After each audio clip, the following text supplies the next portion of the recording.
Para quem quer me seguir, eu quero mais. Tenho o caminho de quem sempre quis e um saveiro pronto para partir. Invento cais e sei a vez de me lançar. Oi, pessoal, eu sou o Clever Fak. Olá, pessoal, eu sou Isadora Almeida. Olá, eu sou o Renan Guerra. E eu sou o Nick Silva. E no programa de hoje, 1972, o melhor ano da história da música, a gente vai discutir aqui o que aconteceu há 50 anos que resultou no lançamento de uma série de preciosidades, tanto aqui na cena brasileira quanto na produção internacional. Que fatores contribuíram para isso? Será que realmente é um ano tão mágico assim? E para participar dessa conversa, nós temos a volta dele aqui, Luiz Thunderbird. Seja muito bem-vindo de volta ao nosso programa. Olá, amigos. Eu lembro perfeitamente de 1972, pois estava vivo, por incrível que pareça. Eu já era um pré-adolescente, então foi um ano que eu tenho memórias musicais, afetivas incríveis dessa época. Boa!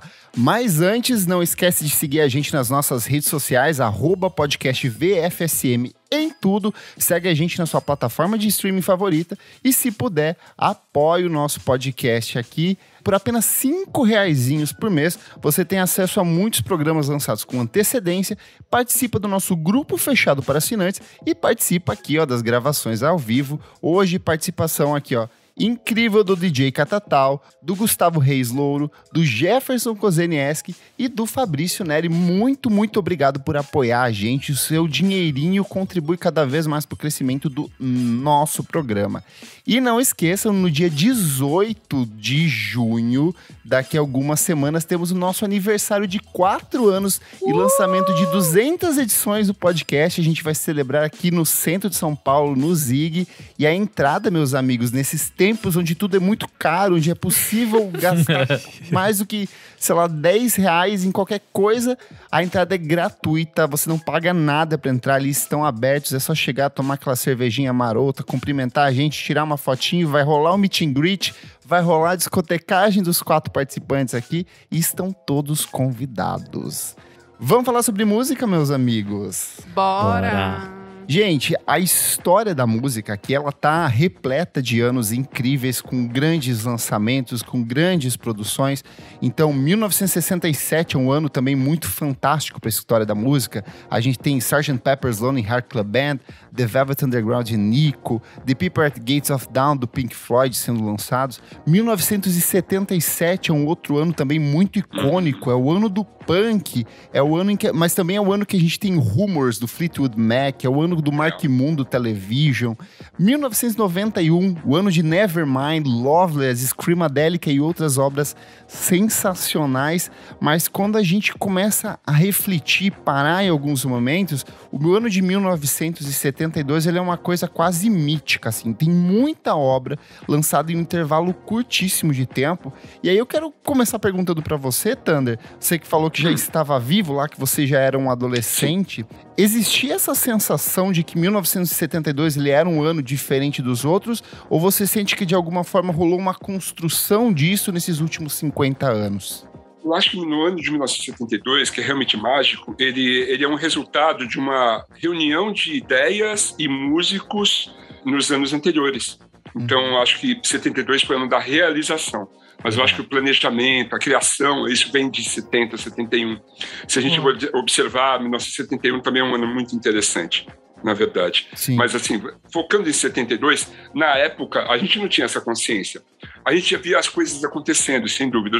Os festivais de música, por exemplo, que aconteciam na TV, com frequência, eles tiveram uma certa interrupção. Mas isso voltou nos anos 70. Sim. E foi primordial para o lançamento de artistas importantes, como toda uma leva de artistas do Nordeste, Walter Franco, Jorge Maltner.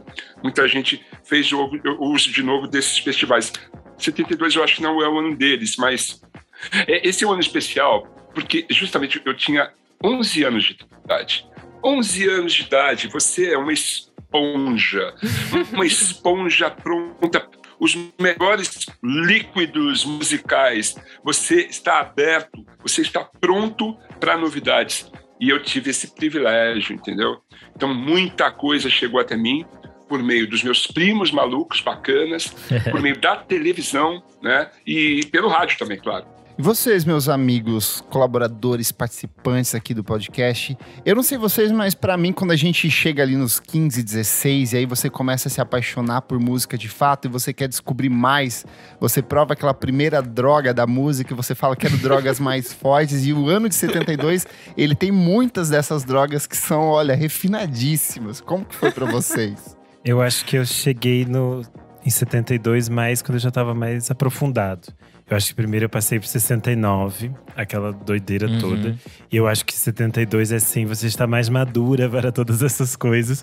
Porque tem coisas realmente muito complexas, mas eu acho que é um momento muito interessante para vários artistas que eu escuto muito no dia a dia. Então é um momento assim de você entender melhor a obra de todos eles, é você passar por essas coisas que acontecem aqui em 72.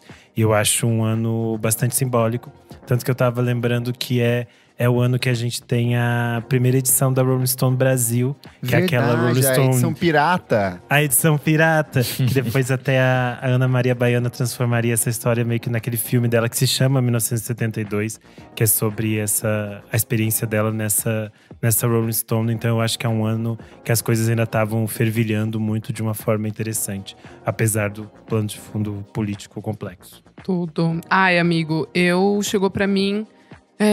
álbuns, né, a gente vai falar aqui, icônicos e que são dos que viraram de cabeceira, sabe assim? Dos antigos, porque eu não ouvia música antiga, né? Eu ouvia só as novidades.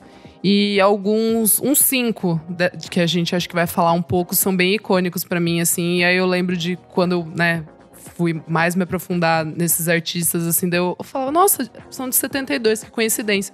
E aí, muito tempo depois, eu fui entender que realmente é um ano, né, icônico por muitos movimentos políticos, socioculturais e tudo que estava acontecendo, assim, ajudou, né, a chegar. Foi meio que um estopim, né, que é o que o Thunder falou. Tava ali um aquecimento nos anos anteriores e aí, em 72, eu acho que meio que resume tudo.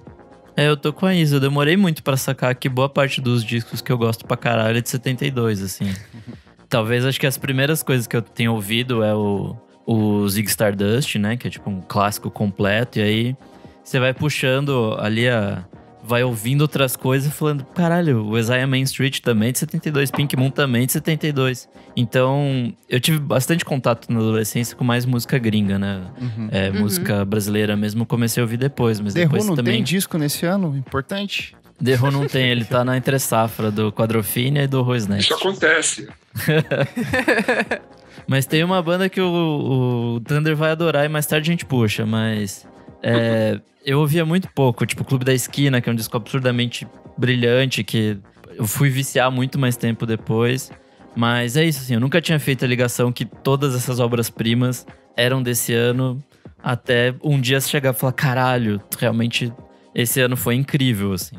Eu acho que 1972, é curioso, 50 anos depois, muito do que estava acontecendo lá acontece hoje. A gente vê um levante dessa extrema-direita, do conservadorismo, do retrocesso, da repressão. É uma coisa muito presente atual e vários artistas atuais estão se mobilizando em relação a isso, principalmente depois de tudo que aconteceu nesses dois anos e meio de pandemia. Mas na época era um espaço de repressão enorme, então lá fora a gente tinha a reeleição do Richard Nixon, que era um cara da direita conservadora ali, e que meses… Uma coisa horrorosa.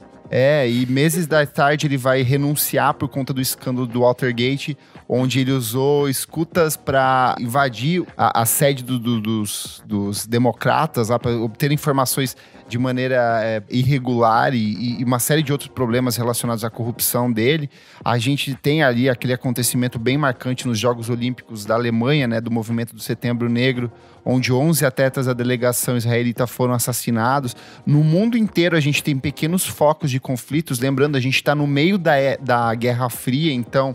perseguição ao comunismo nos Estados Unidos rolando fortíssimo por todas as partes. Só antes de você chegar na parte do Brasil, acho interessante frisar que a gente ainda estava passando pela Guerra do Vietnã. Sim. E é em 72 que a gente tem aquela imagem muito icônica da criança nua, depois das bombas caírem. E eu acho que essas primeiras imagens da guerra são muito fortes e muito determinantes para muitos artistas também falarem ativamente de forma política, né? Eu acho que isso é um fator importante para esse momento. e haviam movimentos de protesto espalhados pelo mundo todo, né? Sim. Na Europa inteira, no Japão, né? Grupos extremistas, né? Agindo em função de uma onda fascista mundial, né? Comandados, obviamente, pelos Estados Unidos, o Nixon, a repressão às drogas, que era porque o cara fumava não queria ir para a guerra, né? Óbvio. E daí experiências com ácidos lisérgicos, por exemplo, foram proibidas. Isso atingiu o mundo todo. Então, assim, foi uma onda. Como essa onda que a gente está passando aqui mesmo, muito bem lembrado. Só que a onda de hoje, ela é um pouco diferente, né? Porque ainda, e espero que não, a gente não está vivendo uma repressão militar, né? É paramilitar, né? Espero que fique por aí. Eu acho que tem outro aspecto bem emblemático, que é um período pós-movimento hippie, né? Então, a frustração ali levantada no Verão do Amor, desse universo de paz e amor, de o mundo vai ser um lugar melhor, e a gente tem um choque brutal, assim, no começo dos anos 70, assim. Mas o movimento hippie, ele vem de 68, no Verão do Amor, e é aquela coisa de trocar uma arma por uma flor. Sim. E, assim, ele estava indo num bom caminho. Tanto que o rock progressivo, que está no auge em 72, vamos falar sobre isso. Quer dizer, eu vou falar sobre isso, é muito importante para mim. O Yes, que é uma das bandas mais icônicas do rock progressivo, ele falava de ecologia, de paz mundial, ele falava de amor ao próximo. Era uma onda que os artistas estavam comandando, sem dúvida nenhuma. Sim. E aí, aqui no Brasil, a gente vive um dos períodos mais tristes da nossa história, que é o chamado Anos de Chumbo. A gente vem ali desde 1964 com o golpe militar, então é o período de maior repressão, onde o governo militar ele perseguiu, torturou, exilou e matou opositores durante esse período de uma forma quase aberta, uma forma quase explícita em alguns momentos, e uma forma, sempre bom lembrar, abraçada por parte expressiva da sociedade. Então, vários órgãos da sociedade se mobilizaram em favor disso, e como resposta, um movimento muito claro de artistas começou a se organizar a partir disso. Alguns, obviamente, acabaram exilados, que é o caso do próprio Caetano Veloso e do Gilberto Gil. Tanto o Transa quanto o Expresso 222, que são dois trabalhos sensacionais, eles refletem muito desse período. Back in Bahia, pra mim, talvez seja a música que melhor representa isso, assim. É uma das grandes canções da música brasileira, ela sintetiza muito desse período. Por outro lado, a gente tem uma articulação de uma série de artistas que passam a utilizar de metáforas e outras figuras de linguagem para disfarçar esse contexto de contestação ao governo ditatorial do Brasil, né? Então a gente vai ter muito disso na obra do Milton Nascimento, a gente vai ter muito disso na obra do Chico Buarque, na própria obra dos Novos Baianos, que era muito travestida de humor ali, que as pessoas achavam, é uma canção bobinha, mas tinha o significado político por trás de tudo aquilo que eles estavam produzindo. Jeito de driblar a censura, né? Exato. E vem daí algumas das obras mais incríveis da produção brasileira. Eu acho que a gente pode ir citando aí, começando a puxar. Thunder, quer começar pelo seu favorito da cena brasileira nesse período? Posso começar. Eu queria só lembrar que eu falei da televisão e a música, que eram muito importantes. A música era muito importante para a televisão. E a televisão passou a ser importante para a música também. Em 72 teve o Festival Internacional da Canção, onde Tony Tornado levantou seu punho, né, e fez um manifesto Black Power.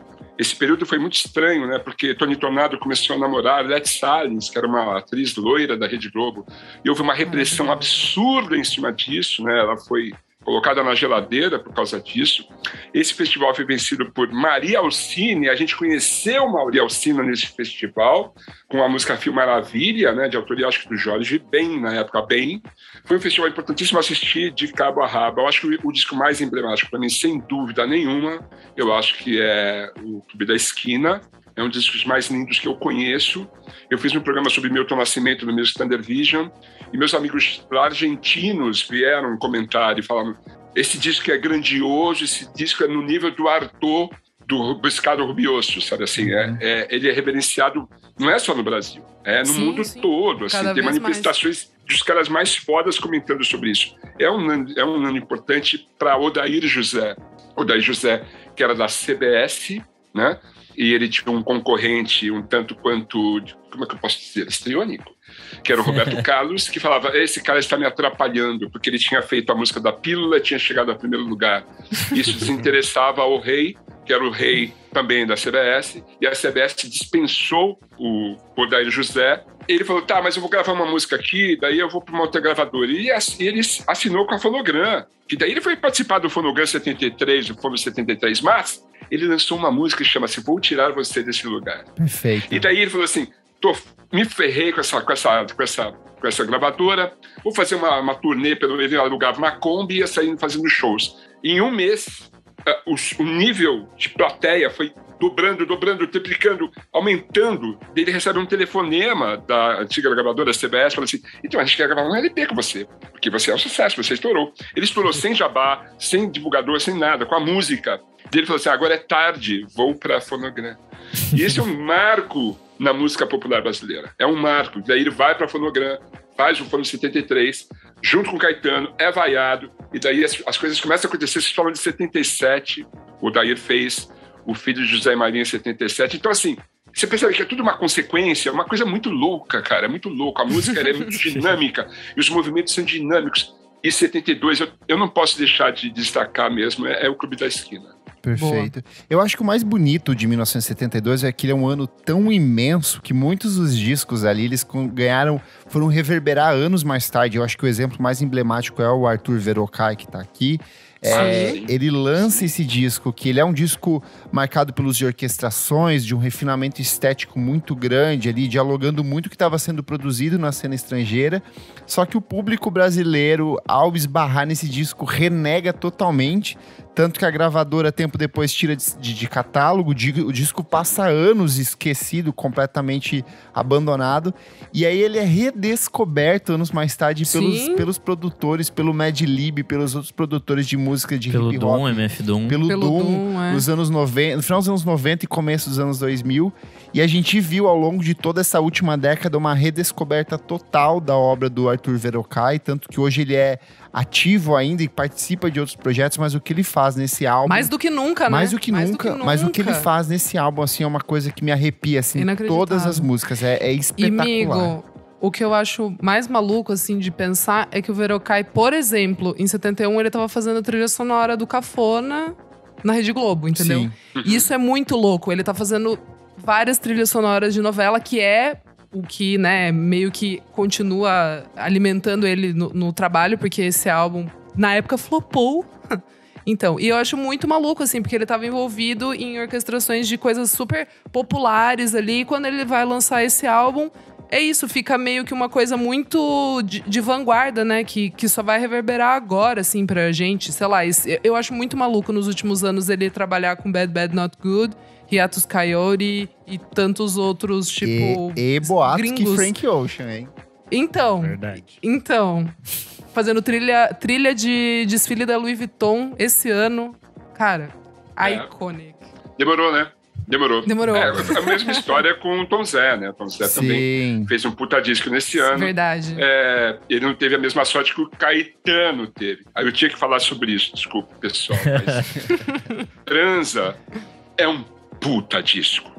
E aí eu cheguei pro Caetano e eu falei, então, o meu disco preferido seu é o Transa. Ele assim, por quê? Ele não entendeu, ele não acha um disco, ele não acha. Ele não gosta. Sim, ele não acha. Ô, Thunder, cara, eu ouço esse disco inteiro, eu não pulo uma faixa, eu sei as letras, os arranjos, eu sei tudo desse disco, porque ele é muito foda, é o melhor dele. Muito foda. Thunder, o Caetano não gosta nem do encarte desse disco, eu já vi entrevistas Mas, viu, deixa eu falar uma coisa pra vocês. Não tem nada nesse encarte, esse encarte horrível. Eu fui agora no show e o Caetano nunca tocava nenhuma música do Transa, em nenhum show. E aí agora, esse ano, lá no Espaço das Américas, eu fui, tem umas 3 semanas, ele virou e falou, ai, gente, então, né, que tem esse álbum que vocês gostam. Thunder gosta, né? Que vocês gostam, que tá completando 50 anos, eu vou tocar uma aqui dele. Daí ele cantou You Don't Know Me. Mas assim, realmente, na cabeça dele, ele não entende o porquê. E eu já vi muitas entrevistas também, ele falando que ele não gosta dele cantando em inglês. É um disco atual, eu sinto que musicalmente ele é um disco muito atual, ele dialoga com muitas das coisas que eu consumo hoje em dia ainda, sabe? Sim. Aí tem a produção polêmica de Jades Macalé, Sim, que não é acreditado, e isso criou um mal-estar entre os dois. E o time que toca ali, Toti Moreno, são os caras muito fodas. As circunstâncias em que isso foi gravado, né? foi gravado lá fora, a Gal indo pra lá pra gravar. Esses discos tem a... meu Deus do céu! Amor, Meu Grande Amor, como é que ela chama? Ângela Rorô. Tem Ângela Rorô nesse disco, gente. Pelo amor de Deus, é foda. Perfeito. A gente falou do Clube da Esquina. Eu acho interessante que, além dele ser um disco muito fundamental, e é basicamente o preferido de todo mundo aqui, eu acho, desse ano, dos nacionais, ele tem uma turma genial que tá por dentro do disco, né? O Loborges também vai lançar em 72 o disco do tênis, que é maravilhoso. Perfeito. Que é maravilhoso. Perfeito. O Nelson Ângelo vai lançar nesse mesmo ano também o disco dele com a Joyce, que também é muito bom. Muito bom. Então eu acho que todos eles estavam fervilhando e criando coisas muito interessantes, assim. Então eu acho muito bonito de você entrar nesse disco e descobrindo todas as pessoas que estão envolvidas nele e as outras histórias que tem por trás, as participações, as pessoas que ajudaram a criar. Eu acho que dá para fazer um mergulho interessante. Só a partir desse disco você já chega em várias outras coisas dessa fase. O próprio Jardim Macalé, que o Thunder citou no disco do Caetano, ele lança também um disco dele ali no mesmo maravilhoso. ano. Então, é muito interessante ver esses disco. artistas se alimentando e realimentando o trabalho de outros nesse mesmo período, né? É o que tem Farinha do Desprezo, não é? Sim, sim. É foda, esse disco é maravilhoso. Também é o Tuti Moreno na batera. É muito, muito. E esse disco eu tô atropelando todo mundo. Desculpa aí, Não, pessoal. pode falar. Que isso, compressor. Vamos pra cima! Eu só queria ressaltar também o lance do Beto Guedes, né, bicho? Sim. E toda a turma Sim. do Clube da Esquina, que é uma turma muito, muito, muito foda. Muito foda. Só músico, muito foda. E o Beto Guedes, ele se prepara, ele se prepara. Essa é a diferença com o Loborges. O Loborges não tem tempo de se preparar, grava o disco do tênis, tipo assim, grava o disco aí, cara. Ele compunha uma música de manhã, arranjava a música na hora do almoço e gravava à tarde. Sim. Porque ele tinha 5 dias para gravar o disco. Louco! O Beto Guedes teve mais tempo, né, para lançar depois a página do Relâmpago Elétrico, mas a semente é o Clube da Esquina.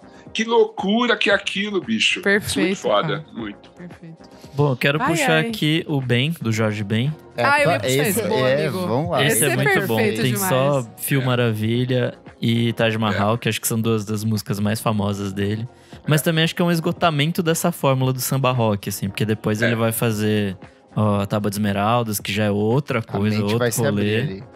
Mas aqui ele já dá alguns tons de que ele tá explorando outras coisas, né? Tipo Moça, que é uma das minhas preferidas dele. Exato, pra sempre. também. É tipo muito abertura para esses outros sons que ele tá experimentando, assim. Uhum. Ele tá preparando o bote pra guitarra, né? Ele larga o violão e pega a guitarra. Né? Sabe, tem uma história curiosa sobre o Benjolo, posso contar? Claro. Óbvio. Os caras vão gravar o acústico do Benjolo. Ele fala assim, tudo bem, eu quero fazer, tá, tudo bem. Mas eu quero tocar guitarra. Não, mas a gente quer fazer as músicas dos primeiros discos. Então precisava ser aquele violão de Jorge, aquela batida sua. Eu disse, não quero. Não, afim. Não, mas veja bem, é importante que você deixe a guitarra de lado. Eu não vou deixar a guitarra, eu quero tocar com a guitarra. Mas a guitarra não tem a ver com aquele som. Ele falou, tá, tudo bem, eu vou usar um violão. Daí ele usou um violão de 12 cordas. Bom. Porque o Benjolo é louco, né? O Benjolo é louco. Só um parênteses. Muito bom. Gente, a gente fala muito de Elis Regina e aí se apoia muito no Falso Brilhante, que é o disco que ela lança em 1976, que é a grande obra ali dela. Tal, rivaliza junto com Elis e Tom, mas ela tem o Elis, de 1972, que tem uma seleção de clássicos. Começa pela capa, que tem, é muito bonita, ela tomando um banho de sol ali, sentada numa cadeira. E tem entre as canções desse disco algumas das maiores interpretações dela. Tem Nada Será Como Antes, tem Olhos Abertos, tem Atrás da Porta, que é lindíssima, é um espetáculo de canção. Tem Casa no Campo, que é uma daquelas músicas que você ouve de manhãzinha, passando um café e falando assim, quero uma vida mais simples aqui. Zé Rodrigues, né? Putz, é um descasso. É. Esse disco é muito lindo e ele já começa com 20 anos Blue, ele tem um olhar dela muito atento também a essas questões políticas, né? Que ela estava sempre muito conectada. E eu acho esse disco bem emblemático desse panorama histórico que a gente apresentou aqui no início, né? E ela já tinha se rendido à guitarra, né? Sim. Ela já tinha abandonado. Chega de marcha contra a guitarra exato. elétrica. Exato. Não participou mais desse papelão. Já que a gente falou de cantoras, eu vou puxar, obviamente, aqui a Bethânia vai. com Drama. Porque ainda é a fase dela que os fãs eram os loucos e os lazarentos. São só os mais malucos que vão nos shows dela. Junto com a Clarice Lispector, que nessa época ainda frequentava os shows dela. E eu acho o Drama um dos discos mais bonitos da Bethânia. Porque a voz dela tá lá em cima. Ele vai gerar o espetáculo Drama Terceiro Ato. Que é também muito importante dessa construção do trabalho dela com o Fauzi Arap. De inserir os textos nos shows e criar todo esse espetáculo da Bethânia como a gente conhece hoje em dia. E eu acho o Drama… ele tá sempre ali, ele vira e mexe, ele volta a ser meu disco preferido da Bethânia de todos. Porque eu acho a produção dele, o acabamento e a voz dela muito perfeitos. Então, ouço. Nessa linha, assim, que é uma verdadeira coleção de clássicos. E ele tem esse tom melancólico. É Paulinho da Viola, com Dança da Solidão. Nossa. Eu acho que é uma das bonitão. obras mais emblemáticas do samba e da música brasileira de maneira geral, assim. É uma obra muito centrada na voz dele ali. E na exposição sentimental que ele traz ali o tempo inteiro dentro do disco. Tem Dança da Solidão, que é talvez uma das composições mais conhecidas dele, mas tem Guardei Minha Viola, Meu Mundo é Hoje, Eu Sou Assim, tem 2 Horas da Manhã, Coração Imprudente, é tudo… Cara, é tudo muito bem trabalhado dentro desse disco. Uma finesse, né? É muito, com refinamento estético, assim. Tanto que eu acho que ele vai repetir isso anos mais tarde, quando ele grava aquele acústico MTV. E ele traz muitas dessas músicas pra dentro do repertório desse ao vivo ali. E é fantástico, fantástico mesmo. Ele é perfeccionista, né? Ele é marceneiro, gente. Ele é marceneiro. Marceneiro é tudo louco. Eu não sabia. Louco e perfeccionista, Demais. Então é Todos tudo os louco. E fantasmas. louco e perfeccionista. Então, assim, aquela coisa, sabe, do episódio do Breaking Bad? Que o Jesse fala assim, daí eu peguei a caixinha, lixei, passei um olhinho, ficou com cheirinho, lixei de novo, ficou que nem um espelho. Marceneiro é isso aí. Esse é o Paulinho da Viola. Adora samba e conhece tudo, absolutamente tudo sobre jazz. Fiquei num congestionamento numa van, eu e ele, saindo do programa da Silvia Popovic. Ficamos 2 horas falando sobre jazz. E eu falei assim, eu vou pegar esse cara. Ele sabia tudo. Eu falava em as coisas mais obscuras que eu conhecia do jazz rock. Ele assim, é claro, conheço, tem esse disco, aquele. Meu Deus. O cara é um monstro, e é um lorde. Incrível. Que tudo. Gente, e o nosso rock rural de Sá Rodrigues e Guarabira? É o ápice aí, né? Abre toda uma verba. É o Crosby, Still and Nash Young BR. Os 3 loucos, né? De cogumelo, né? E cogumelos mineiros, né? O Rodrigues tinha saído do Som Imaginário, né? E, nossa, que encontro, hein? Fala aí. E aí, só citando aqui, porque tem muita coisa que saiu nesse ano. Tem Marcos Valle com Vento Sul, tem Naná Vasconcelos com África Deus, tem os Mutantes com Mutantes e Seus Cometas no País dos Bauretes, que é o princípio da fase prog, ali é um dos últimos trabalhos com a presença da Rita Lee. Mas ainda tá bem esse disco. É bom, é um disco bom. Desculpa, eu não quis dizer que ficou mal, tá? Não, é um disco bom, é um disco bom. Inclusive, a Rita Lee lança, se eu não me engano, o primeiro álbum dela em carreira solo, que é Hoje é o Primeiro Dia do Resto de Sua Vida. É com produção do pessoal dos Mutantes. Ele fica meio que arquivado ali, ele volta a ser lançado anos depois. Eu considero a estreia da Rita Lee quando ela tá ali com os Tutti Frutti. Pra mim, ainda não validou a saída dela. Eu acho que esse já é o segundo disco dela. O Build Up é o primeiro. O Build Up é o primeiro. Eu gosto desse bastante, do Build Up. Adoro o Build Up. Eu também gosto. A gente falou aqui dele já. Mas os Mutantes estavam colocando o pezinho no… como é que eu posso dizer isso, educado? Na areia. No cosmos. Daí virou aquela coisa estranha, né? Boa. Por outro lado, se o Brasil vivia um período de repressão, a gente falou lá fora também existia, mas por outro lado existia um movimento político, uma articulação de diferentes grupos em diferentes campos da sociedade. Então, a gente vai ter uma articulação muito forte do movimento negro, a gente vai ter um princípio da organização de membros da comunidade LGBTQIA+, lembrando que Stonewall é em 1969, e a partir disso expande para outras outros debates em relação ao direito da comunidade LGBTQIA+. A gente tem muito da libertação feminina, da libertação sexual, da busca das mulheres por melhores condições de trabalho, por melhores condições de vida. A gente tem o boom dos divórcios, principalmente também aqui no Brasil. As mulheres começam a se emancipar. E desse processo todo de luta, de contestação, vem muito também da busca por libertação em todos os campos. Então, libertação sexual, libertação lisérgica, as festas começam a se propagar em diferentes clubes, em diferentes espaços por todo, principalmente ali pelos Estados Unidos, ali em Nova York a gente tem uma eclosão das discotecas e desses espaços onde as pessoas se reuniam para dançar a noite inteira, e como resultado disso a gente tem uma produção de obras que trazem esse caráter libertador para dentro dos seus contextos. Então, David Bowie, que o Nick já citou aqui, eu acho que é um exemplo muito claro disso no The Rise and Fall of Ziggy Stardust, que era um disco que tensionava a experiência do público, deixava as pessoas excitadíssimas durante as apresentações. Ele tinha essa coisa meio andrógena de trazer essa provocação, de estimular as pessoas do público. Tinha o personagem, que é um marco o personagem também que ele criou. O Lou Reed com Transformer é outro disco que vai trazer muito desse aspecto da sexualidade muito latente, muito explícita.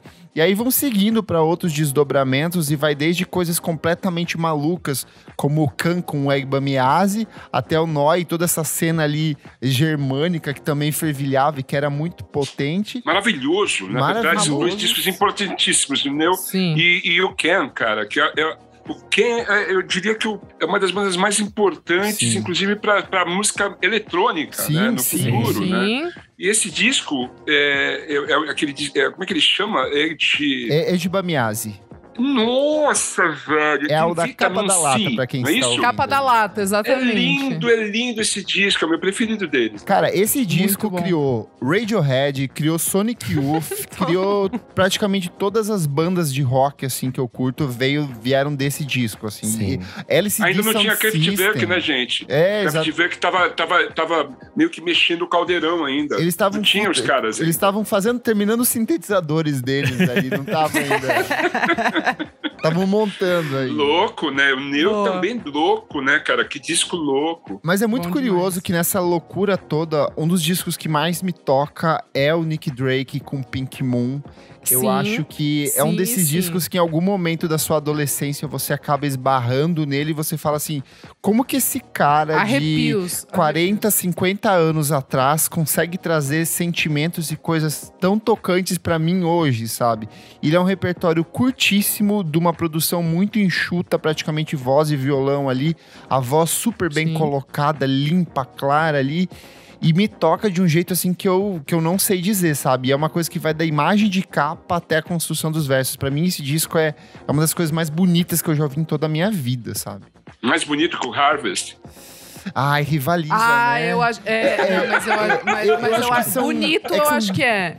Diferente. né? Eu tenho um carinho maior pelo Pink Moon, acho que por ter conhecido antes do que o Harvest do...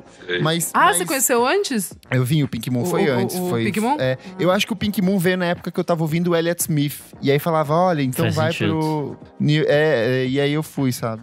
Tá. Bom, já que a gente puxou o Harvest, vamos falar de Neil Young, Thunder, vamos? Esse cara, né? Não resta a menor dúvida. Esse carinha, o maior. É Deus, gente. O maior canadense vivo. O maior. Puta que pariu. E o melhor de tudo é que ele não se corrompeu desde então, né? Tipo, continua Maravilhoso. um cara foda. Cara, foi o meu primeiro contato com o Neil Young álbum.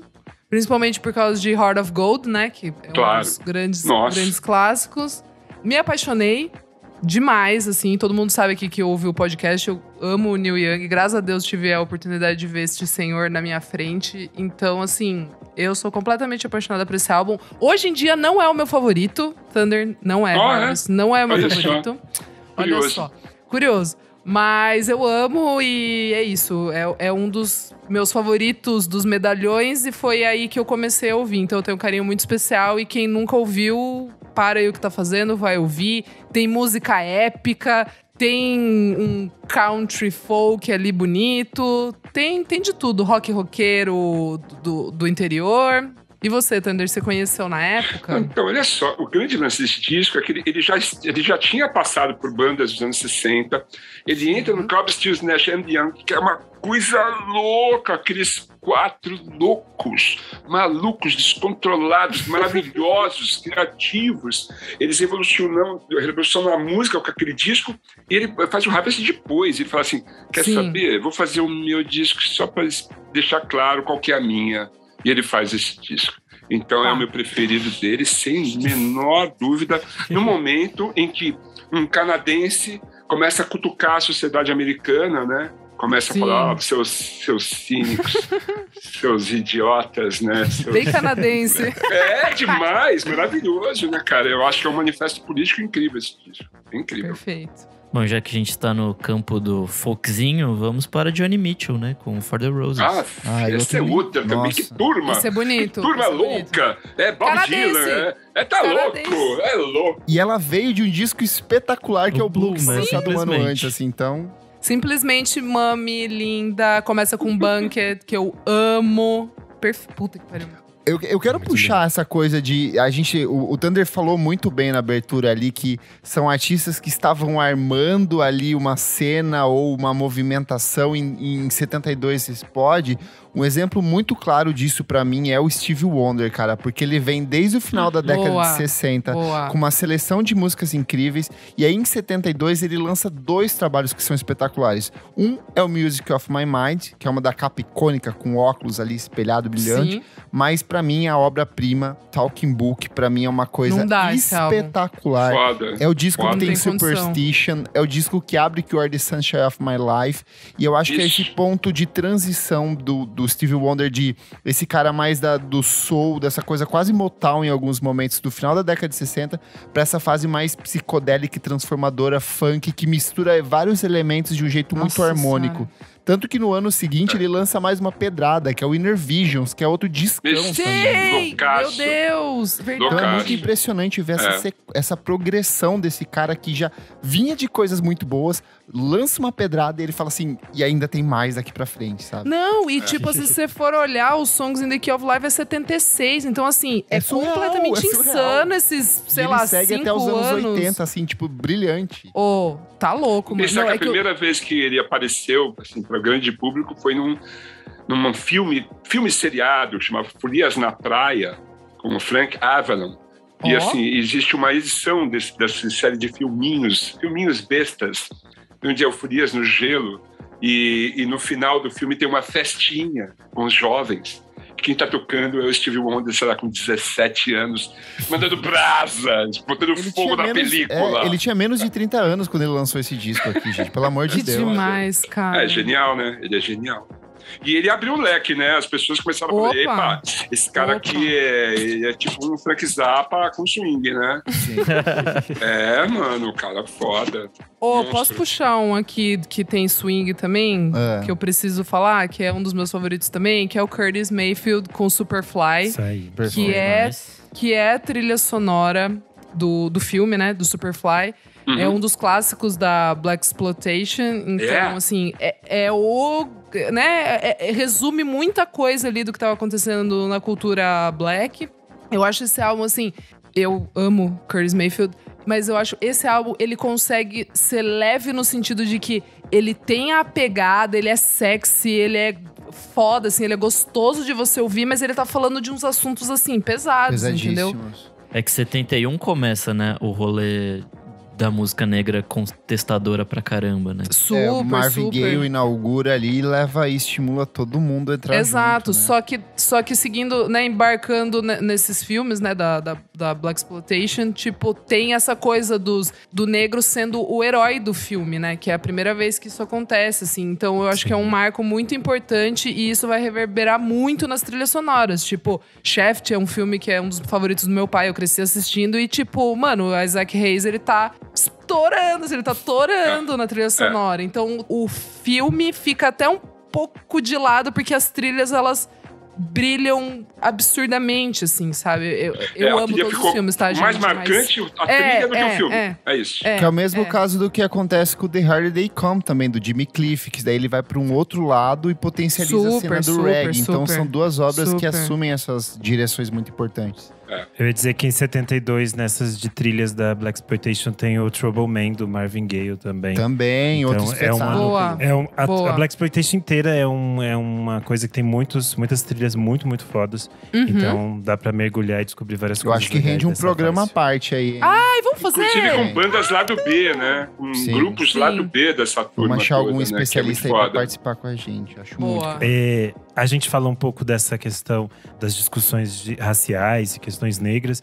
E um dos discos que eu mais gosto de 72 é o Emergence Ward, da Nina Simone. Que é aquele disco que é meio ao vivo, não é ao vivo.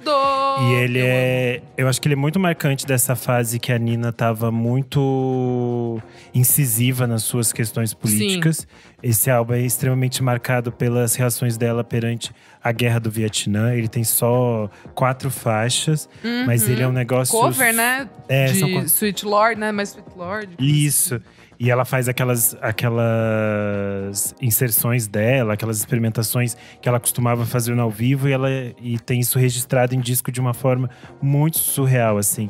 Isn't It a Pity é, tipo, maravilhosa. Exato. É, tipo, de doer, assim. A voz dela tá num negócio muito, muito forte. É um disco muito bonito. É um dos meus favoritos também. Ela dava ótimas esculhambações, né? Ela esculhambava, né? Ela deu bronca do Eric Burdon, né? Ela deu uma bronca do Eric Burdon, né? A maior. Ela foi pra Inglaterra, né? E fazer um show, daí o Eric Burdon foi conhecê-la. E ela virou e falou assim, você que tá tocando a minha música, né? Você nem me pediu. E, gente, um fun fact aqui que eu quero mostrar pra vocês. Tem uma capa do Dylan ao vivo no Royal Albert Hall que é igualzinha a capa do Emergency Ward da Nina. Olha aqui, ó. Ih, copiou. É uma… Ela já vai esculhambar o Dylan. É um negócio aqui… então, que ficou faltando aí a Nina esculhambar a gravadora, hein? Tem um concerto que passa numa emissora brasileira dela, que é mais ou menos essa época, até branco e preto. Ela manda tão bem. Ela dá umas chacoalhadas na plateia. A Nina Simone é uma heroína, né? Heroína. Se apaixonou por um brasileiro, né? No hotel. Não teve essa história? Tem a história que a Betânia não pagou ela e ela brigou com a Betânia. Ela deve ter brigado com a Betânia. A Betânia assim, não briga comigo. E ela sempre brigou com a Nina Simone. Ô, Thunder, você quer puxar o seu bloco aí dos progressivos? Esse ano tá cheio, eu acho que hein? A gente tem que falar deles, porque eu, nessa época, como eu disse, eu tinha 11 anos. Então, eu tinha sido contaminado com o rock progressivo. Nessa época, a gente se apega muito a alguma coisa. Então, assim, teve a geração que se apegou ao Kiss, por exemplo. O Kiss, eu assisto o Kiss até hoje. Eu não. Eu me apeguei ao rock progressivo, entendeu? Eu tive acesso aos discos do Pink Floyd, daí aos discos do Yes. O Yes lançou o seu disco mais conceitual, que é o Close to the Edge, que é um disco maravilhoso do apogeu do Yes, que tem a formação clássica, né, do John Anderson, Chris Squire, Steve Howe, o Rick Wakeman, né, e o Bill Bruford. É um disco absurdo. Eu comprei esse disco na época e eu ouvia todos os dias.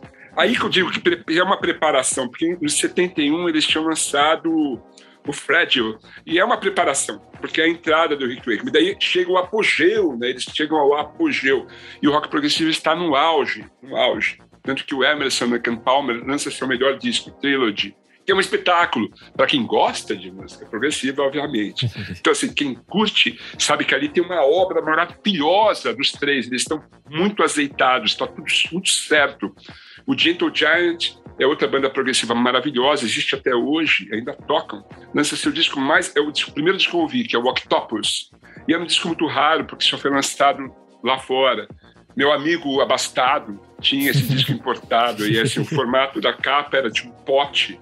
Era um pote com um octopus, um polvo dentro, e era o formato do pote. Eu achava aquilo demais. Daí, assim, eu só podia ouvir na casa dele o disco, sabe? Eu vivia conhecer esse disco depois, quando foi lançado em CD, que daí eu já era VJ, pude comprar o disco, porque, assim, é um disco maravilhoso. Então, assim, tá muito no topo. Assim, outras bandas importantes ficaram naquela de lançou em 71 e outros em 73, sabe? Assim. Tem o Jethro Tull também lança esse ano, né? Jethro Tull lança o Tickets a Brick, que também é um álbum hiper conceitual, né? É uma música só. É um poema. Nossa! E é um disco que começa no lado A e termina no lado B, a mesma música. Eu ouço esse disco pra pedalar e canto junto. Perfeito. Esse é o terror pros streamings, né? Porque vai ganhar 0 de dinheiro. Exato. Eles não pensavam nisso nessa época. Eles não pensavam. O Jethro Tull era uma banda que caminhou do blues, né? Eles faziam blues no começo. Blues, assim, um pouco de jazz, e foram caminhando e conquistando espaço nesse movimento progressivo. E esse é o auge, né? É uma ópera rock mesmo, né? Que começa no primeiro minuto e vai até o lado B. É um disco espetacular, maravilhoso mesmo. Isso fecha um pouco para mim, desse universo progressivo. Claro que tem outras coisas importantes. Diga. Não, eu ia puxar um que não é nesse espectro, tá, gente? Mas que é um pouco lisérgico também, que eu preciso muito falar, que eu... Nossa, desde a primeira vez que eu ouvi, eu me apaixonei, que é o Todd Rundgren com Something Anything. Nossa, é muito bom. Puta merda. Gente, ganhei de um peguete na época. Gente, eu amo esse álbum, acho a coisa mais linda, delicada. É o terceiro álbum, né, do Todd Rundgren. Eu só conhecia quando o Tame Impala fazia cover. Eu conheci por eles também. Eu conheci por eles. Claro, eu já tinha assistido 1 zilhão de vezes Almost Famous e toca uma música do Todd Rundgren, desse álbum, né, do Something Anything. Mas nunca tinha linkado, nunca tinha parado pra pensar assim. Mas daí, quando eu fui ouvir esse álbum, puta que pariu, que álbum maravilhoso. Tem várias canções de amor ali. Thunder, você ouviu na época? Não, claro que não. Eu estava muito envolvido com rock progressivo. Eu falava, não gosto. Qualquer música que tivesse menos de 10 minutos, o Thunder não ouvia. Tinha que ser 10 minutos ou mais. Tanto que Clube da Esquina, ele estava no meu espectro, porque ele é um disco considerado um disco de rock progressivo. Sim, né? Tanto a banda anterior lá, como é que chama a banda dos mineiros? Sonho Imaginário, né? Isso. É tudo considerado rock progressivo. O Milton fazia música progressiva, imagina, não era nada disso. Mas assim, dentro desse espectro importado, a gente não pode deixar de destacar, por exemplo, que o rock pesado ele já estava tomando conta de um mercado. É o pré-heavy metal, né? Sim. Ainda não havia as bandas Black de heavy Sabbath metal, mas... com volume 4 aí, ó. Você é louco, né, cara? Os caras malucos, merda. né? As meninas, tudo roqueira. Nossa. Tem o Deep Purple com Machine Head também, que tá nesse caminho. Que é o disco mais legal do Deep Purple, não é isso? Talvez o único. Eu nunca embarquei muito neles, não. Mas Black Sabbath, puta que pariu, esse disco. E é outro que vem de uma sequência de discos muito bons ainda. É a melhor fase deles, né? É uma coisa atrás da outra, muito boa. Vai chegar o Sabotage ali, que eu acho que é o ápice, né? Sim. Sabotage, que inclusive tem participação do Rick Wakeman. Por quê? Eita. Posso explicar? Essa história é muito boa. O Rick Wakeman tocava no Yes, ele estava super chateado porque o Yes estava muito chato nessa época. Já em 1974, assim, os caras já estavam tipo assim, vamos gerar essa lâmpada. Ficava lá fazendo solos de 25 minutos. Ele falava, não aguento mais isso. Ele gravava o Tales from Topographic Oceans, que é o disco mais chato do Yes, é um disco duplo, conceitual e duplo. E assim, ele tinha que gravar, né? Ele era músico contratado. Daí ele, no final da tarde, ele ficava no pub do estúdio para encontrar o pessoal do Black Sabbath. Ia gravar o Sabotage. E daí ele encontrava com os caras, e ele começava a encher a cara com os caras, e ficar doidão com os caras. Ele participa do disco com um pseudônimo, porque não podia participar. Ele grava o Sabotage com os caras, porque ele fala, cara, eu preciso no mínimo de algum rock and roll para sair dessa missa macabra que tá sendo o Yes, coisa mais chata do mundo. Ele começa a provocar os caras para ser mandado embora. O ápice é num concerto onde todos eram vegetarianos e macrobióticos. Durante o solo do Steve Howe, que é um solo de 30 minutos, ele faz? Ele chega pro Rod e fala assim, vai lá buscar o meu frango ao curry. E durante o solo, ele fica comendo de capa, né? Comendo frango ao curry. O John Anderson vê aquilo e fala assim, basta, você está fora. Ele assim, obrigado. Me passe o palito de dentes, sabe assim? Ai, meu Deus. Assim, mas tem um outro disco de rock pesado que eu acho muito importante, de uma banda que ficou meio à margem. Chama Slade.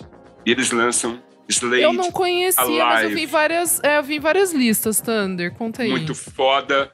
O vocalista é um maluco. É uma banda super afiada, que é pré-heavy metal. Eles são Eles são chamados de hard rock, mas é um pouco mais que hard. Porque realmente, assim, ali tá todos os elementos do heavy metal estão ali. E sem farofa, sem laque. Era só rock and roll, de verdade. É um disco ao vivo espetacular. Eu quero só puxar mais um aqui, que eu sei que a minha amiga Isadora é apaixonada também. E esse disco influenciou entre nomes como R.E.M., Teenage Fan Club, Wilco, Jeff Buckley, Replacements, que é o Big Star com o Number One Record, que é um espetáculo, é a base ali pro que seria depois tratado como Power Pop. É um disco de um refinamento melódico espetacular e tem uma das canções mais lindas de todos os tempos, que é 13. Gente, não tem esse como ano todo ouvir mundo esse disco e não gostar. Estrela assim, Grande sabe? 13. É Nossa. isso. Até o Blanc gravou um disco 13, né? Aí, ó. Pô, é isso, cara. Só banda boa aí, confirmando a Estrela Grande 13, canção 13. Antes eu quero puxar duas coisas rapidinhas. A primeira é o começo do Rock de Papai com Chicago e Eagles, que lançam 2 discos do mesmo ano. Gigantesco, Bonnie, que boa. E por último, eu quero que a Isa brilhe falando de Rolling Stones com o disco preferido dela, por favor. On Ah, Main sim, a gente tem que Street. falar, a gente sempre dá TED Talk aqui. Cara, não tem muito mais do que falar. A gente já falou tantas vezes dele Já aqui, falou, né? Exato. Não, Gente, fala aí ouçam dos Stones, tem que falar dos Stones. Eles Pô. ainda estão vivos. Drogas, fuga do imposto de renda, putaria, Exato. um estúdio Mudança de improvisado, Muitas mais drogas. drogas, mais muitas putaria. drogas, traficantes franceses, Isso, mulheres exato. bonitas, canções maravilhosas. Cara, Um esse dos melhores disco, rocks da ele história, dava Rocks uma Off. série da HBO só ele, assim, Fácil. sabe? Só É verdade. só produção. Na disso, biografia do assim. Keith Richards, ele fala muito dessa época, né? Sim. Que bom que ele tava lembra, doidão. né? Eu ia Ele falar lembra algumas coisas. Cara, o Mick Sweet Jagger pegava um Virginia. barco e ia me encontrar, mas eu tava lá É fazendo isso. um som. Exato. Pô, Sweet Virginia, Tumbling Dice. Oh, bom demais. Boa. E Steely Dan, gente, a gente precisa deixar esse salve aqui, que pelo amor de Deus, Do It Again, uma das melhores músicas da história. Fala aí, não? Eu acho. É rock de papai. Rock de Pai, bom demais, Rock de tá Papai. louco, gente. Meus queridos, By a thrill. muito disco, muita coisa boa. 1972, esse ano que reverbera até hoje. E pra fechar, eu quero que vocês, cada um aqui, bem rapidinho, escolha um disco nacional e um internacional. Que mais gosta, o disco que mais impactou e emocionou vocês. Quem quer começar aí? Thunder, já tem um nacional ou internacional aí de cabeça? Fácil. O meu preferido do Caetano é o Transa. O meu preferido do Milton é o Clube da Esquina. Já escolhi 2, fudeu. O meu preferido do rock progressivo é o Close to the Edge. E o meu preferido do outro rock progressivo, porque sou velho, é o Trilogy de Emerson Ken Palmer. Eu fico com esses. Pô, perfeito. Isa. Eu escolhi 2. 4. Desculpa aí, eu sou convidado. Ai. Clube da Esquina, o maior de todos. E vamos lá, deixa eu ver. Putz, amigo, eu acho que eu vou de Pink Moon, sabia? Beleza. Vai, Renan. Clube da Esquina todo mundo já falou, então eu vou de Drama da Bethânia Boa. e vou de Transformer do Lou Reed. Ai, Olha, tudo! a gay, a Tudo! militanta. É gay, né? Tem que ser gay do couro. Honrar o harness que ele usa todo dia ali. Ó. Nick. A história.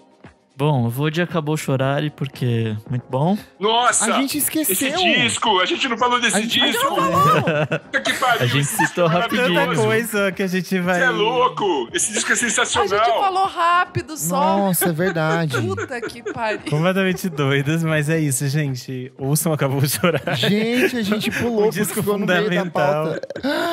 A gente Surreal. falou tanto dele no 150 discos pra ouvir, então já tá Verdade, a bom, gente já já tá… falou. É um puta disco, é maravilhoso. E vou copiar o Thunder aqui, vou no Yes do Close to the Edge também, porque é foda. Ele é progressivo. É, foda. Ele é progressista. Ele é o Silva. É. Progressista não, progressivo.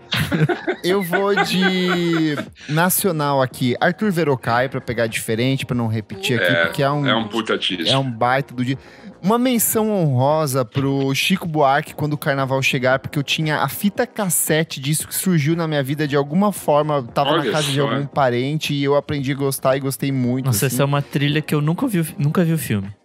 O filme tem a Bethânia motoqueira Sim. e eu acho que isso vale a melhor Meu Deus. coisa do Chega. filme. E ela e a Nara juntos e o Chico olhando pra elas apaixonado, vale tudo de bom. Tudo. De disco, eu vou com o Stevie Wonder, Talking Book, porém com uma menção honrosa pro Egg Bamiase do Khan, que tem todas as bandas que eu amo estão dentro desse disco aqui.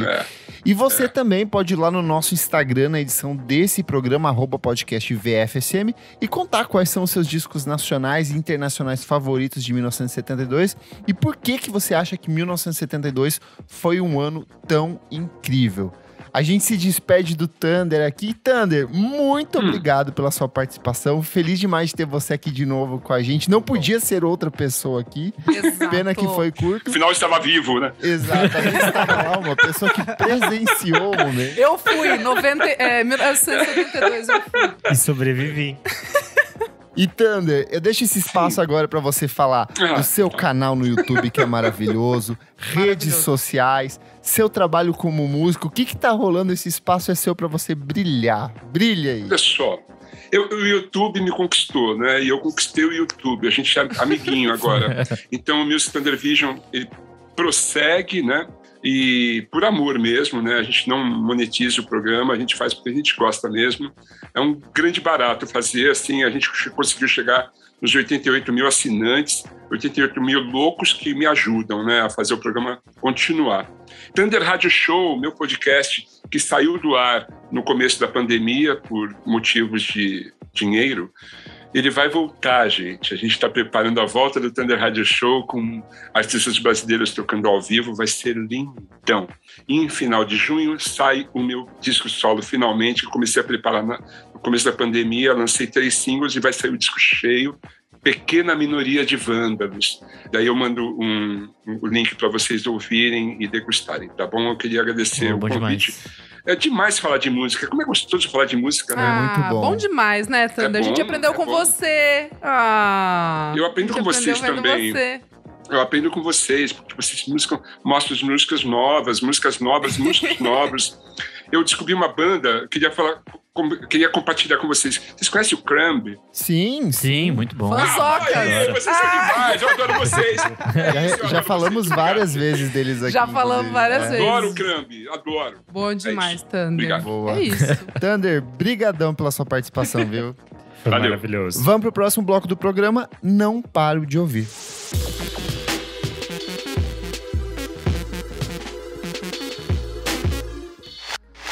Começando o nosso segundo bloco. Não paro de ouvir. Nick, o que é esse bloco? Nesse bloco a gente dá dicas de coisas recentes que a gente não para de ouvir. Babado, hein? E você? O que você traz, meu amigo? Bom, tenho 2 diquinhas. A primeira é a dupla mais improvável que eu já mais pensei que eu iria ouvir, mas eu adorei. Que foi a Diana Ross com Tame Impala. Na música Turn Up the Sunshine. Não ouvi isso ainda. O que rolou? Gente, eu tô muito desatualizada, não vi. A trilha não de viu? Minions, menina. A trilha do Minions. É o babado. A trilha é do Jack Antonoff. Ele chamou um monte de gente maluca pra participar. Que parece um line-up de um, sei lá, de um Coachella mini, Coachella Baby. Meu Deus. Mas fala assim, aí. é um feat muito funkeado, muito bom. Que e ainda tem o Jack Antonoff participando da gravação também. Ele é tipo 1/3 produtor nessa É faixa. surpreendentemente bom, assim. É não dava pra muito, acreditar. muito, muito legal, assim. Tipo, dançantezona. E é uma música do último disco dela, da Diana Ross. Então, fica de dica também o disco anterior. Minha segunda dica é Glue Trip com o Tempo Presente. Música boa demais, meu Deus. Puta, música brasileira pra quem gosta de música brasileira. Me lembrou muito as primeiras coisas do Então Glue Trip. Patriota. Lá nos anos 2014, 15, sei lá. Que era a época que eles lançaram um EPzinho, os primeiros singles. Me lembra bem essa época, assim. Mas ao mesmo tempo tem muita coisa da década de 70, assim. Tipo, muito Jorge Ben, essa música. E vai estar no próximo disco deles, que também conta com Lazy Days, que é uma parceria com o Verocai. Que a gente acabou não falando aqui, mas também Nossa, é verdade. maravilhosa. Bem Então, dica dupla. E é isso aí, amiga. Lacrou. Arrasou, hein? Renanzinho, o que você traz? Vamos começar pelos singles. Hoje o Oliver Sim, hoje no dia da gravação, né, o Oliver Sim lançou seu novo single chamado Hideous. Ele vai lançar dia 9 de setembro o primeiro disco solo dele. Oliver Sim, pra quem não sabe, é o integrante do XX. Vai se chamar Hideous Bastard. Ele já tinha lançado 2 singles antes. Essa nova música, ele fala abertamente pela primeira vez sobre ser HIV positivo. ele vive com HIV desde que ele tem 17 anos. E aí a música é uma canção bem pessoal, tanto que ele falou que antes do lançamento ele conversou com a mãe. Quando ele escreveu, na verdade, a música, ele conversou com a mãe dele. E ela ouviu e tudo mais. E ela falou, eu acho que você deveria conversar com outras pessoas que nos cercam sobre a sua vida e tudo mais antes de você fazer esse lançamento. Daí ele falou que durante 2 anos ele teve esse processo de meio que conversar com várias pessoas. Nossa. Com quem… Às vezes pessoas que já sabiam que ele vivia com HIV, mas que ele nunca tinha conversado abertamente sobre isso com elas. E aí ele fez meio que essas conversas, essas trocas, até chegar na versão final da música e nesse processo novo dele de trabalho solo. A faixa veio acompanhada de um clipe maravilhoso, dirigido pelo Ian Gonzalez.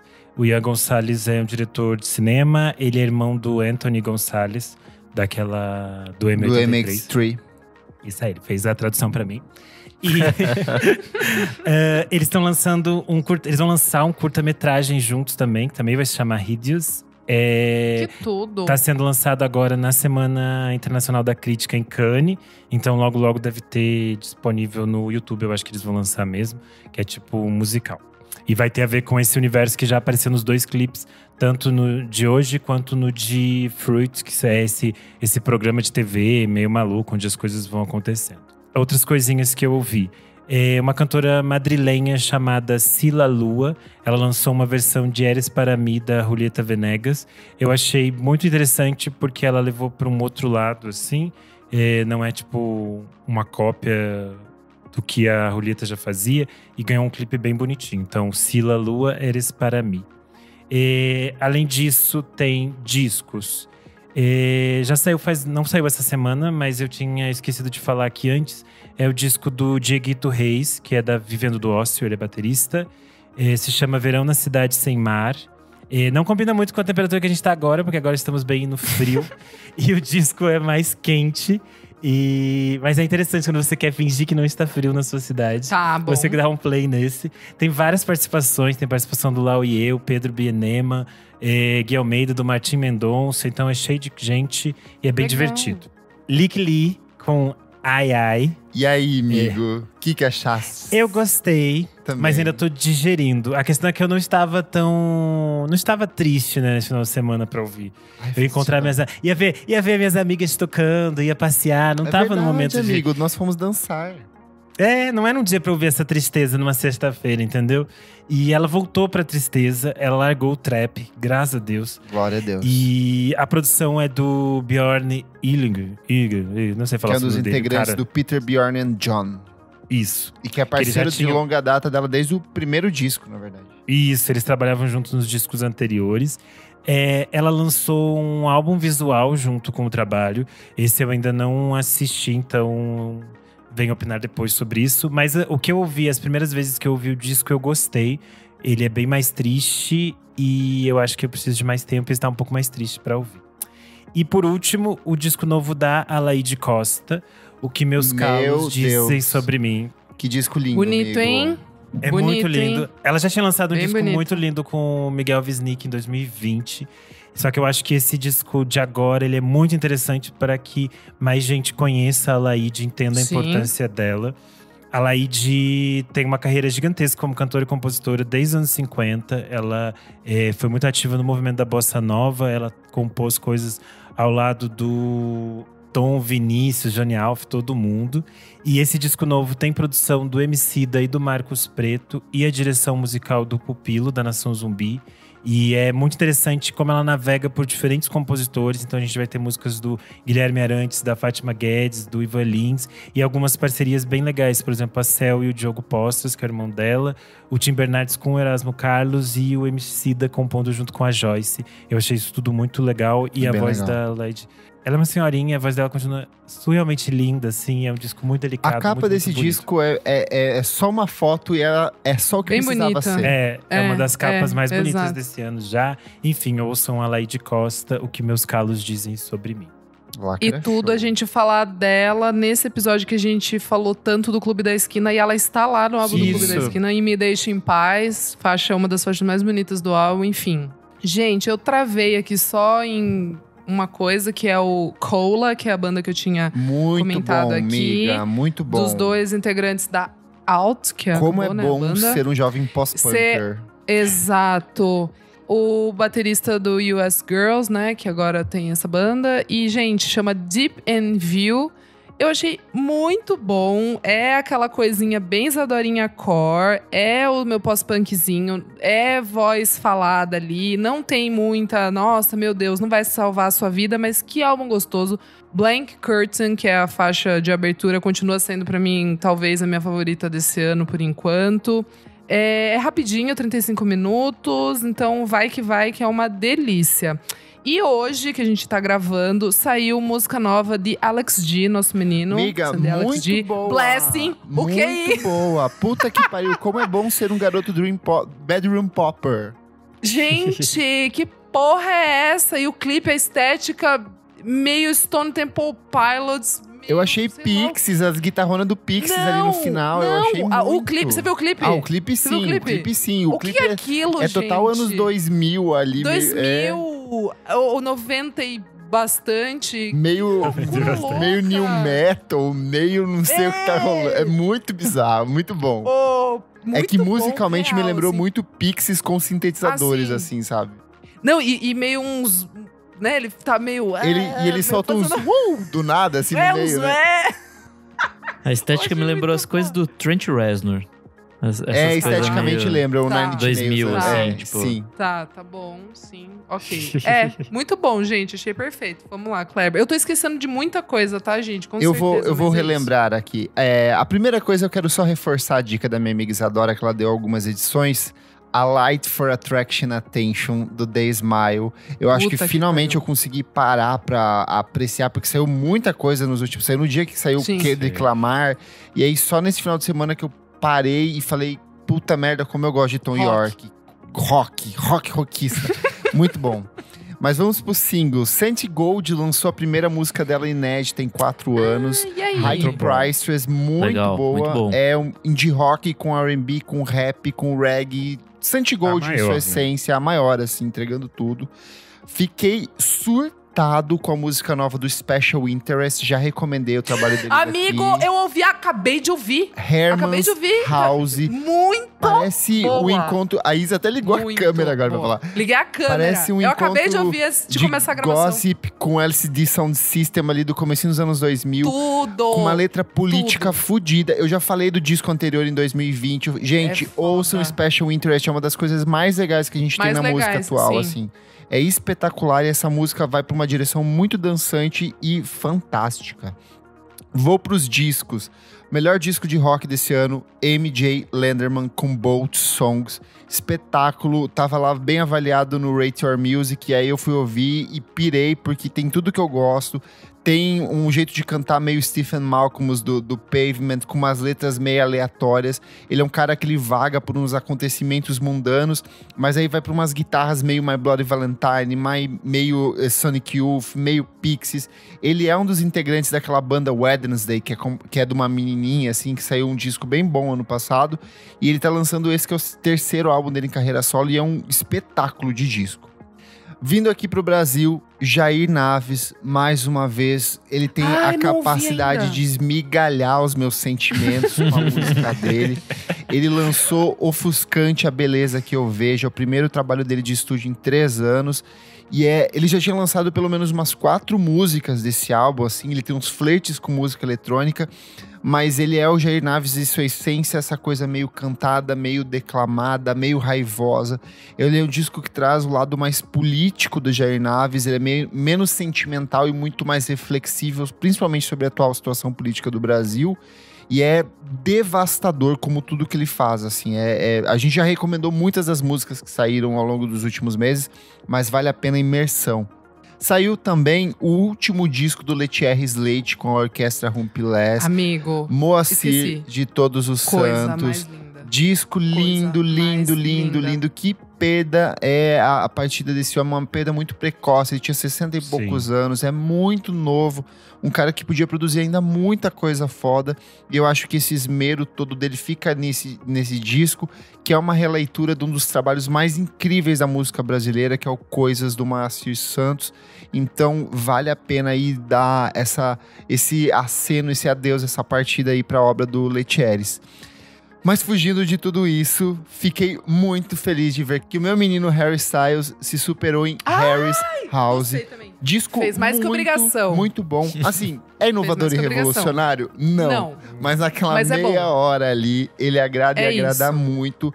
Eu acho que o Harry Styles tem um papel importantíssimo, que é o de apresentar velharias para os jovens. Ele fez isso Boa. trazendo Elton John lá no primeiro disco, trazendo elementos do Queen, trazendo essas coisas do rock dos anos 70.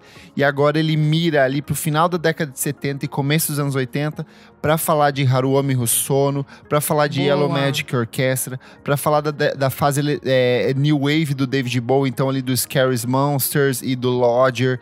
Ele é um disco essencialmente pop, mas ele tem esses momentos de sutil experimentação, de destaque para o uso de sintetizador. Ele vai para uma direção muito diferente que esses outros artistas, tipo Miley Cyrus. Eu vou pegar tudo Sim. que tem mais clichê na música pop dos anos 80 e vou fazer um disco bosta em cima disso. Foda-se se você gosta de Miley Cyrus. Eu odeio esse disco dela.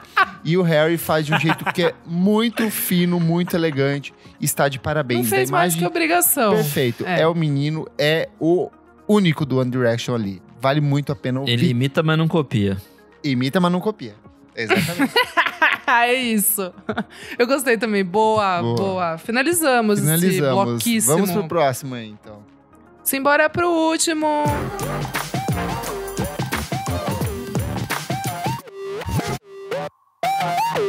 Chegamos então ao nosso terceiro e último bloco. Você precisa ouvir isso. Isadora Maria, minha amiga, conte-nos o que é este bloco. Neste bloco, meu amigo Renazito, a gente traz dicas, pode ser de qualquer momento. Pode ser um livro, pode ser um filme, pode ser um podcast, pode ser uma matéria, uma musiquinha, pode ser qualquer coisa, gente. Arrasou. Hoje eu vou furar a fila, eu mesmo vou começar. Vai, linda. Dizer pra vai. vocês que eu fui assistir O Homem do Norte com Ai, a que Mamãe vagabunda. Bjork. Ele furou porque ele sabia que eu ia dar também. Puta. Você ia dar... Ele deu de propósito. Não, mas Podia Fica colocando compartilhar. no Letterboxd, você fica compartilhando. Ele podia falar, vamos eu e meu eu amigo não sabia que Kleber. você ia dar essa dica, que eu também não Aham. tive outras dicas. Por que tá furando então, safada, piranha? Porque tem a ver com a pauta que a gente fez aqui, que a gente falou do filme. E realmente a Bjork. Realmente a Bjork aparece Você um pouco não mais de 3 presta, segundos gay. além do que ela já aparecia no trailer que tinha sido divulgado. Tudo. Ela realmente aparece uma ceninha. É uma. sério? É Ela é sério? brincalhona. Ela Mas ficou mais é tempo na maquiagem do que no filme, né? Gente, Fazendo mas são maquiagem. 2 minutos que ela rouba a cena ali. Que vale? É muito importante. Sério? É muito ela importante. e o William Dafoe, por exemplo, aparecem muito pouco Muito no pouco. filme. Mas eles são muito fundamentais, Sim. assim. Basicamente, o elenco inteiro está muito bom. Eu vi muita gente que Eu não amei a gostou do Nicole filme. Kidman, gente. Eu A amei Nicole ela. Kidman está em Ah, outro eu amo nível. ela, não fale mal. Amiga, eu gosto. você Eu vai amo amar ela. esse Eu amo filme. ela. Esse filme Eu tá amo. espetacular. Eu quero ver. Então, muita gente falou mal do filme. O filme Quem dividiu falou? Quem opiniões. que são? Cadê? Porque eu quero dados. A avaliação tá bem em todos os lugares. Quem que são essas pessoas? Não, tem muitas pessoas que não Essas pessoas gostaram têm do que ser filme. silenciar seus amigos gayzinha burra. Não vamos falar deles, vamos elogiar aqui. Deixa eu terminar meu pensamento. E eu acho que tem a ver com quebra de expectativas. O filme, ele, mais uma vez, é o Robert Eggers vendendo uma coisa. E as pessoas acham que elas vão chegar lá e vão achar um filme épico de hominho. E é basicamente ele sempre discutindo a construção das masculinidades e coisas mais bizarras possíveis. Sim. E aí ele vai transformar a história numa experiência maluca, assim.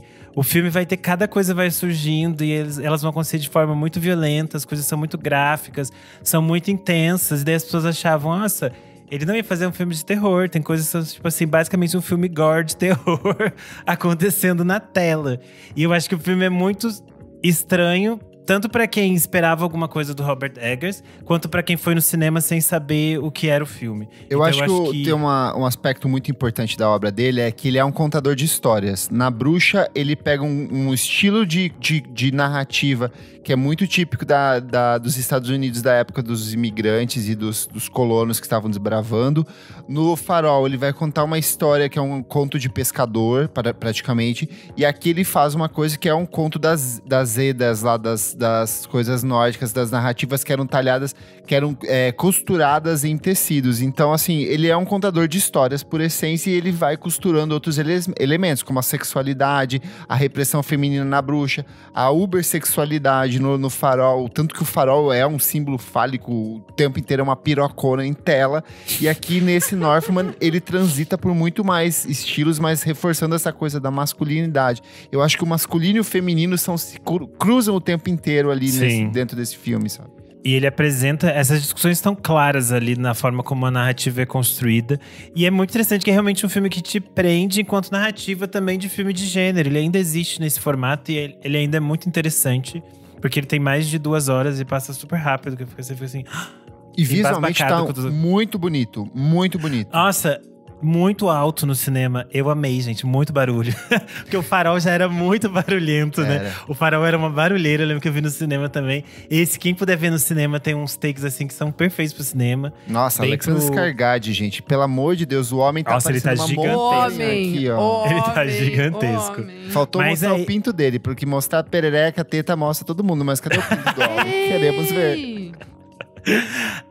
Além disso, a Nicole Kidman está surpreendente. Ela aparece bem mais no filme do que eu achei que ela ia aparecer. E aí me surpreendeu. Muito boa. Ela tá muito surreal de maravilhosa, de linda, de incrível. Sempre fazendo mulheres doidas.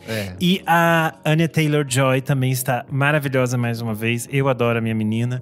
Ela cria uma complexidade muito interessante no rostinho dela. Eu adoro a minha bruxinha, minha maga, minha fantástica mágica. É isso, minhas mulheres brilharam. Enfim, gostei muito do Homem do Norte. Você quer acrescentar mais alguma coisa, Kleber? Quero acrescentar minha segunda dica, porque como eu sabia que você ia furar, você ia dar um jeito de roubar, porque você é pilantra e se faz de santa. Não é pilantra, eu não fiz mais nada essa semana. O resto, aí eu só fiz festa e bebi. Aí não tinha que contar aqui. A gente perdeu na semana passada, que antecede a gravação desse programa, o Vangelis, que é um dos maiores compositores da história da música e do cinema, principalmente. O nome dele, por si só, já é um espetáculo. Evangelos Odisseias Papathanasiou. É tipo assim, perfeito. Ou Vangelis, ou Vangelis, como eu ouvi algumas pessoas pronunciando. Ele morreu em decorrência de Covid, então o Covid continua ainda matando as pessoas. Sabia. Ele já estava internado há bastante tempo, assim, então… E ele tinha 79… É que pra mim, gente, eu não sei, pra mim 80 anos ainda é novo, sei lá, eu não sei. É novo, hoje na em dia, minha né? concepção. E ele infelizmente partiu, mas ele deixou uma produção muito extensa. Você provavelmente já ouviu várias músicas dele, principalmente na sua escola, em formatura, em algum momento, assim, tocou, sei lá, Carruagem de Fogo, deve ter tocado alguma coisa. A trilha do 1492 deve ter tocado em algum momento da sua vida também. Mas eu quero citar 3 obras dele que eu acho, assim, essenciais. A primeira, obviamente, Blade Runner, a trilha sonora de 1982, espetacular, um discão neo-noir, assim, de um jeito muito fantástico, um neo-noir futurista, mas que tem algumas variações instrumentais lindíssimas. A música de amor do filme é uma das melhores músicas de motel que eu já ouvi na minha vida, então vale muito a pena. Ele tem um disco de 1976 chamado Albedo 0.39. Ele é um disco conceitual que discute espaço e física espacial, assim. E é muito bonito. Tem também músicas que você provavelmente já ouviu em alguma aula sobre cosmos, sobre espaço sideral, planetas. Eles sempre reciclavam essa trilha sonora dele. O espaço, pra mim, tem som de Vangelis. E por último é o Spiral, de 1977, onde ele brinca com essas modulações de sintetizadores que parecem dançar na sua cabeça, assim. Então parte desses 3 discos e depois mergulha em outros trabalhos que ele produziu que são espetaculares. Boa. Nick Silva, qual a sua dica? Bom, eu tenho uma dica requentada da Isa, que é o documentário do Andy Warhol, que eu achei muito legal. Muito legal, né, amigo? Terminei também. Putz, eu achei o final, tipo, o último episódio principalmente, eu achei meio esquisito, porque é basicamente a gente olhando o lixo do Andy Warhol e vendo meio que os podres dele. Mas, tipo, isso tava no diário dele, então não sei se poderia ou não, se é correto ou não ver isso. Qual o limite do… Sim, mas de qualquer jeito, é um documentário maravilhoso, assim. Dá uma perspectiva maior de quem foi ele. Eu não tinha essa noção. E ele foi muito foda, assim. A história dele é tristíssima. Acaba o último episódio, assim, chorando. Mas, enfim, é muito legal, assim. Acho que todo mundo realmente deveria ver. E aí, pra alegrar um pouco o ambiente depois de falar de coisa triste, eu descobri um perfil no Twitter que chama Weird Spotify Playlists. Que, tipo, é muito engraçado, assim. É aquela que você mandou no grupo. É, basicamente umas playlists... É isso que eu ia falar, eu já vi isso. É alguém que cria nomes de várias músicas meio que fazendo um texto. Eu separei algumas aqui que é... O nome da playlist é Helping My Friend Liam Use the Bathroom. E aí ele lista um monte de músicas citando essa conversa, que é tipo... Hello, da Adele. Aí a próxima é Liam. É engraçado, você que está mas ouvindo aí, não parece, mas é engraçado quando você olha. Quando você lê o texto todo, fica, tipo, muito bom, assim. Tipo, uma conversa, de fato, sobre isso, assim. E aí também tem a Microwave, que é, tipo... Bip, bip, bip, bip. Continua, tem várias coisas muito legais. É bem engraçado, tá, gente? Não desistam da dica do Nick. Vai fundo. É divertido, eu juro. É dica pra ler, mesmo. tá? Não pra... Mas enfim, é legal. E é isso, são minhas 2 diquinhas. Boa. Isadora Maria, qual a sua dica de hoje? Eu amo quando você chama ela de Isadora Maria. Eu adoro Isadora Maria. Eu amo Isadora Maria. Renan Flávio. Flávio. Ele acabou de inventar esse nome, gente. Tá. Eu não tenho. Pra quem for criar minha página do Wikipedia, tá? Confira essa informação, chequem nesse episódio. Meu nome é só Renan Guerra. Tá? Renan Flávio, lá no texto da Vanessa Camargo. Pode certificar. Ai, muito bom. Gente, eu vou dar uma dica aqui, que no caso é o meu programa que eu gravei com a Gabi Ferreira, o Alone Together, porque eu tenho meu programinha lá na Veneno. Fazia tempo que você não divulgava. Rádio. Exato, amigo. Não, fazia 2 meses que eu não gravava mesmo. Tava aí, de férias. Eu nem tava no sabia. hiato criativo. Muita coisa. Gente, mas foi muito legal o papo, porque a Gabi, ela trouxe, né, as referências dela ali. Pra quem nunca ouviu o programa, é um back-to-back. O meu convidado sempre traz ali algumas músicas, respondendo minhas perguntas. E aí eu vou também trazendo ali outras musiquinhas que eu acho que vai ficar legal tocando junto. E é muito maravilhoso que, por exemplo, eu não sabia que a música How I Roll, da Britney Spears, eu nunca tinha ouvido. Porque eu não lembro de ter ouvido o Femme Fatale da Britney na época, nem nunca. E, gente, é hyperpop. Tipo, eu fiquei em choque. Mas, assim. amiga, o Blackout da Britney, ele é considerado um dos proto-hyperpop. Ele é, tipo, a base. Não, mas o Femme Fatale, tipo, essa música, assim... Gente, poderia facilmente ser da Charli XCX, eu fiquei meio de cara.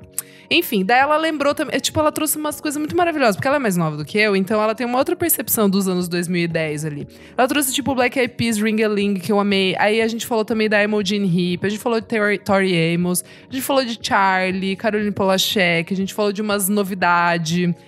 meio tiktokers ali. Foi muito divertido o papo, então quem quiser ouvir, vai lá na página da Veneno, veneno.live, joga lá Alone Together no search, e você pode ouvir depois, porque esse programa já vai ter rolado ao vivo. Gente, é isso.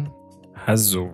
Comentários referentes à última edição do programa número 196, a nova onda dos festivais brasileiros, em que contamos com a participação masterclass da Julie Baldi. Muito obrigado por ter participado. Vamos ver aqui o que as pessoas comentaram, que a gente falou sobre esse boom dos novos festivais aqui. Comentário do Gabriel.Benevides, nosso apoiador maravilhoso. Ele falou: fui no último sábado ver o Mita aqui no Rio. Achei a experiência bem positiva, principalmente por ter poucas filas e por ser tipo um mini festival. De negativo, foi o preço do ingresso, que estava caro tanto que só fui um dia. A diferença de horário de um palco para outro era muito curta, não dava tempo de comer ou beber algo, e a lama do jockey, que não ajudou muito. KKKKK. Mas curti, é sobre isso e tá tudo bem. É sobre isso e está tudo bem, sim. Underline Rodrigo Berge falou: depois desse período de escassez de shows e festivais, tá todo mundo sedento para usar o seu lookinho e curtir um festival. Eu não tenho mais roupa, gente, acabou. Eu tenho mais pro inverno. Exato, exatamente. Eu já gastei todas, vocês já viram as minhas fotos com as mesmas roupas, acabou. Exatamente. A gente tem também um comentário lá do Twitter, da @Chessiquinha. Ela escreveu: sobre artistas que vocês citaram e são ignorados pelos lines. Alcione, Jussara Marçal, Giovanni Cidreira, Tasha Tracy, artistas do funk. Não é só preconceito musical, é apagamento de artistas pretos. Eu achei esse comentário, sim, super bem pertinente. Válido. Comentário do Matheus Ernest, que eu nunca tinha reparado, mas ele me lembra um pouco Silva. Dei uma olhada depois nas fotinhas dele, me lembrou um pouco. Ele comentou sobre a minha recomendação do disco da Florence e falou: gente, confesso que não consegui. Várias músicas soam como tudo que ela já fez em trabalhos anteriores. A própria Choreomania, o início é muito similar ao Dog Days Are Over. Aquela outra, Dream Girl Evil, o refrão é idêntico de Freedom, do George Michael, que foi inspiração para Solar Power, segundo entrevistas da Lorde. Pelo visto, voltou aqui e reciclou nesse álbum também. Eu quero ver o Junkie Antonoff na cadeia. É isso que eu quero. Só de pensar que o próximo da Lana está sendo produzido por ele de novo, eu já perco a esperança e expectativa no ralo mesmo. Meu Deus. E teve também aqui, ó, referentes ao comentário do The Smile, que a Isa citou, o Álvaro de Conto falou: gostei muito, vai um pouco na vibe do The King of Limbs, concordo, sem medo de arriscar e acertar. The Smoke é a minha favorita, tem uma linha de baixo incrível. Abraço! E lembrando que todas as recomendações, dicas e links que a gente cita aqui no programa, você encontra lá no nosso site e para comentar no nosso Instagram, @podcastvfsm. Eu sou o @KleberFak no Twitter e no Instagram, dicas diárias de música todos os dias e segue também no meu site, musicainstantanea.com.br. Boa!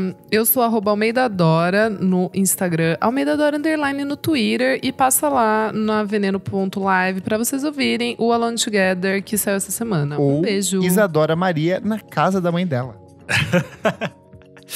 Eu sou _Renan Guerra no Instagram e no Twitter. Essa semana saiu o episódio do Por Trás do Disco que eu e o Nick gravamos com o Valfredo em busca da simbiose sobre o disco Selfie. Tá bem legal o papo, então ouçam lá.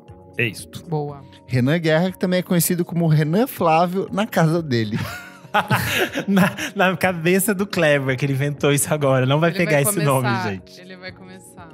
Eu sou @Nick_Silva no Twitter, Nick Silva no Instagram. E é isso aí. Nick Silva, que é conhecido como Nicodemos de Souza Silva, na casa dele. Ai, meu Deus, que ele nem tá bebendo, gente. Kleber José, na Kleber casa José. dele. Eu já tenho o nome composto, Kleberson Carlos, então não tem o que fazer. Ah, é Carlos? Eu não lembro. Kleberson Carlos. Ah, não lembrava. Não esquece de seguir a gente nas nossas redes sociais, @podcastvfsm em tudo. Segue a gente na sua plataforma de streaming favorita, avalie a gente, converse com a gente nas nossas redes sociais, a gente é super interativo, a Isa nem tanto, a gente, o resto sim, mas você pode conversar lá. E se puder, apoie a gente no padrim.com.br/podcastvfsm por apenas R$5, gente, R$5. 5, 1, 2, 3, 4, 5. Você apoia a gente durante um mês inteiro. Meu Deus, isso faz uma diferença. Muito obrigado pela sua audiência. Obrigado, Thunder. Obrigado, ouvintes, madrinhos maravilhosos. E até a próxima. Tchau, tchau. Beijo. Tchau. Tchau.